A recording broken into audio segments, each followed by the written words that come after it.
Hi ವೀಕ್ಷಕರೇ, ಎಲ್ಲರಿಗೂ ನಮಸ್ಕಾರ. ನೋಡಿ, ಗೃಹಲಕ್ಷ್ಮಿ ಯೋಜನೆಯ ಪ್ರತಿಯೊಂದು ಫಲಾನುಭವಿಗಳಿಗೆ ಸರ್ಕಾರದಿಂದ 4,000 ಹಣನ ಜಮಾ ಮಾಡ್ತಾ ಇದ್ದಾರೆ.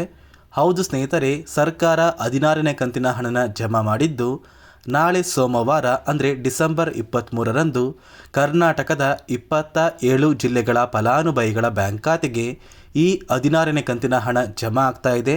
ಇದರ ಜೊತೆ ಪೆಂಡಿಂಗ್ ಇರುವಂತಹ 15ನೇ ಕಂತಿನ ಹಣ ಕೂಡ ಬರ್ತಾ ಇದೆ.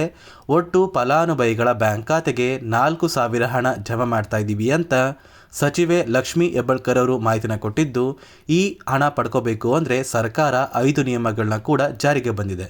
ಹಾಗಾದರೆ ಬನ್ನಿ ಸ್ನೇಹಿತರೆ, ಆ ನಿಯಮಗಳು ಏನು ಅಂತ ತಿಳ್ಕೊಳ್ಳೋಣ.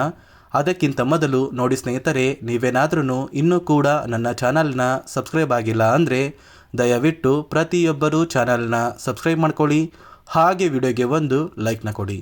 ಹೌದು ಸ್ನೇಹಿತರೆ, ಗೃಹಲಕ್ಷ್ಮಿ ಯೋಜನೆಯ ಪ್ರತಿಯೊಂದು ಫಲಾನುಭವಿಗಳ ಬ್ಯಾಂಕ್ ಖಾತೆಗೆ ಸರ್ಕಾರ 4,000 ಹಣನ ಜಮಾ ಮಾಡ್ತಾ ಇದೆ. ಯಾರೆಲ್ಲ ಫಲಾನುಭವಿಗಳು ಗೃಹಲಕ್ಷ್ಮಿ ಯೋಜನೆಯ 15ನೇ ಕಂತಿನ ಹಣನ ಪಡ್ಕೊಂಡಿದ್ದೀರಾ, ಇಂತಹ ಫಲಾನುಭವಿಗಳಿಗೆ 16ನೇ ಕಂತಿನ ಹಣ ಕೂಡ ಕೊನೆಗೂ ಜಮಾ ಆಗಿದೆ. ಸರ್ಕಾರ 16ನೇ ಕಂತಿನ ಹಣ ಜಮಾ ಮಾಡಿರುವಂತಹ ಒಂದು ಬ್ಯಾಂಕ್ ಖಾತೆಗೆ ಬಂದಿರುವಂತಹ ಒಂದು ಮೆಸೇಜ್ನ ಕೂಡ ನಾನು ಇವಾಗ ಸ್ಕ್ರೀನಲ್ಲಿ ಹಾಕ್ತಾ ಇದ್ದೀನಿ. ನೀವು ಇವಾಗ ನೋಡ್ಬೋದು, ಫಲಾನುಭವಿಗಳ ಬ್ಯಾಂಕ್ ಖಾತೆಗೆ 2,000 ಹಣ ಕ್ರೆಡಿಟ್ ಆಗಿರುವಂತಹ ಒಂದು ಮೆಸೇಜನ್ನು ಕೂಡ ಹಾಕಿದ್ದೀನಿ.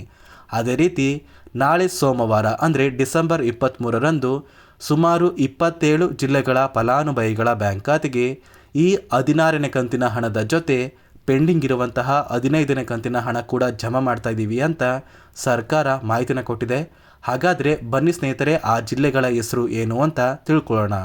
ಮೊದಲಿಗೆ ಸ್ನೇಹಿತರೆ, ಬಾಗಲಕೋಟೆ, ಬೆಂಗಳೂರು ನಗರ, ಬೆಳಗಾವಿ, ಬೆಂಗಳೂರು ಗ್ರಾಮಾಂತರ, ವಿಜಯಪುರ, ರಾಮನಗರ, ಧಾರವಾಡ, ಚಿಕ್ಕಬಳ್ಳಾಪುರ, ಗದಗ, ಚಿತ್ರದುರ್ಗ, ಹಾವೇರಿ, ದಾವಣಗೆರೆ, ಉತ್ತರ ಕನ್ನಡ, ಕೋಲಾರ, ಶಿವಮೊಗ್ಗ, ತುಮಕೂರು, ಬಳ್ಳಾರಿ, ಚಾಮರಾಜನಗರ, ಬೀದರ್, ಚಿಕ್ಕಮಗಳೂರು, ಕಲಬುರಗಿ, ದಕ್ಷಿಣ ಕನ್ನಡ, ಕೊಪ್ಪಳ, ಹಾಸನ, ರಾಯಚೂರು, ಕೊಡಗು, ಯಾದಗಿರಿ, ಮಂಡ್ಯ, ವಿಜಯನಗರ, ಮೈಸೂರು ಮತ್ತು ಉಡುಪಿ ಈ 27 ಜಿಲ್ಲೆಗಳ ಪ್ರತಿಯೊಂದು ಫಲಾನುಭವಿಗಳ ಬ್ಯಾಂಕ್ ಖಾತೆಗೆ ಸರ್ಕಾರ ಗೃಹಲಕ್ಷ್ಮಿ ಯೋಜನೆಯ 16ನೇ ಕಂತಿನ ಹಣ ಮತ್ತು 15ನೇ ಕಂತಿನ ಹಣ ಕೂಡ ಜಮಾ ಆಗ್ತಾ ಇದೆ.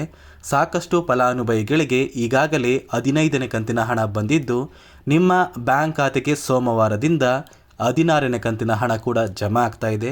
ಅದೇ ರೀತಿ ಒಂದು ವೇಳೆ 15ನೇ ಕಂತಿನ ಹಣ ಬಂದಿಲ್ಲ ಅಂದರೆ ಒಟ್ಟು ನಿಮ್ಮ ಬ್ಯಾಂಕ್ ಖಾತೆಗೆ 4,000 ಹಣ ಜಮಾ ಮಾಡಲಾಗ್ತಾ ಇದೆ ಅಂತ ಸಚಿವೆ ಲಕ್ಷ್ಮೀ ಹೆಬ್ಬಾಳ್ಕರ್ ಅವರು ಒಂದು ಭರ್ಜರಿ ಗುಡ್ಡಿಸ್ನ ಕೊಟ್ಟಿದ್ದಾರೆ. ಆದಷ್ಟು ಬೇಗ ಡಿಸೆಂಬರ್ ಮುಗಿಯುವಷ್ಟರಲ್ಲಿ ಪ್ರತಿಯೊಂದು ಫಲಾನುಭವಿಗಳ ಬ್ಯಾಂಕ್ ಖಾತೆಗೆ ಈ 16ನೇ ಕಂತಿನ ಹಣನ ಸರ್ಕಾರದಿಂದ ಜಮಾ ಮಾಡ್ತೀವಿ ಅಂತ ಹಣಕಾಸು ಇಲಾಖೆ ಕೂಡ ಒಂದು ಮಾಹಿತಿನ ಕೊಟ್ಟಿದೆ. ಅದೇ ರೀತಿ ಸುಮಾರು 1,30,000 ಫಲಾನುಭವಿಗಳ ಬ್ಯಾಂಕ್ ಖಾತೆಗೆ ಈ ಬಾರಿ 16ನೇ ಕಂತಿನ ಹಣನ ಸರ್ಕಾರ ಕ್ಯಾನ್ಸಲ್ ಮಾಡಿದೆ.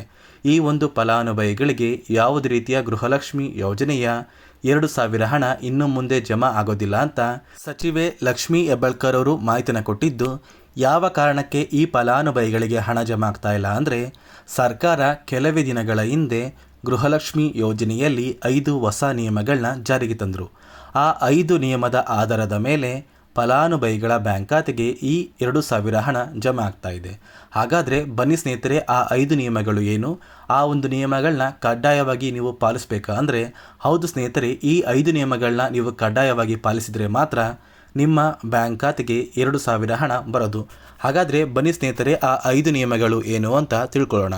ನೋಡಿ ಸ್ನೇಹಿತರೆ, ಮೊದಲನೆಯ ಒಂದು ನಿಯಮ ಬಂದು, ಗೃಹಲಕ್ಷ್ಮಿ ಯೋಜನೆಯ ಪ್ರತಿಯೊಂದು ಫಲಾನುಭವಿಗಳು ಯಾರೆಲ್ಲ ಇದ್ದೀರಾ, ನಿಮ್ಮ ಮನೆಯ ಪ್ರತಿಯೊಂದು ಸದಸ್ಯರ ಆಧಾರ್ ಕಾರ್ಡ್ನ ನಿಮ್ಮ ಬಳಿ ಇರುವಂತಹ ಒಂದು ರೇಷನ್ ಕಾರ್ಡಿಗೆ ಕಡ್ಡಾಯವಾಗಿ ಲಿಂಕ್ ಮಾಡಿಸ್ಬೇಕು. ಈ ಒಂದು ನಿಮ್ಮ ಆಧಾರ್ ಕಾರ್ಡ್ನ ಲಿಂಕ್ ಮಾಡಿಸೋದಕ್ಕೆ KYC ಅಂತ ಕರೀತಾರೆ. ಸಾಕಷ್ಟು ಫಲಾನುಭವಿಗಳ ಒಂದು ರೇಷನ್ ಕಾರ್ಡಿಗೆ KYC ಪೆಂಡಿಂಗ್ ಇದೆ. ಅದೇ ಒಂದು ಕಾರಣಕ್ಕೆ ಸರ್ಕಾರ ಈ ಬಾರಿ ಈ 5 ಹೊಸ ನಿಯಮಗಳನ್ನ ಜಾರಿಗೆ ತಂದಿದೆ. ಅದೇ ರೀತಿ ಎರಡನೆಯ ಒಂದು ನಿಯಮ ಬಂದು, ಸಾಕಷ್ಟು ಫಲಾನುಭವಿಗಳ ಒಂದು ಆಧಾರ್ ಕಾರ್ಡ್ ಏನಿದೆ, ಆ ಒಂದು ಆಧಾರ್ ಕಾರ್ಡ್ 15 ವರ್ಷ ಅಥವಾ 15 ವರ್ಷಕ್ಕಿಂತ ಹೆಚ್ಚು ಹಳೆಯ ಆಧಾರ್ ಕಾರ್ಡ್ ಆಗಿದೆ. ಈ ಒಂದು ಫಲಾನುಭವಿಗಳು ಅವರ ಆಧಾರ್ ಕಾರ್ಡ್ಗೆ ಯಾವುದೇ ರೀತಿಯ ತಿದ್ದುಪಡಿ ಕೂಡ ಮಾಡಿಸಿಲ್ಲ ಮತ್ತು ಯಾವುದೇ ರೀತಿಯ ಒಂದು ಅಪ್ಡೇಟ್ನ ಕೂಡ ಮಾಡಿಸಿಲ್ಲ.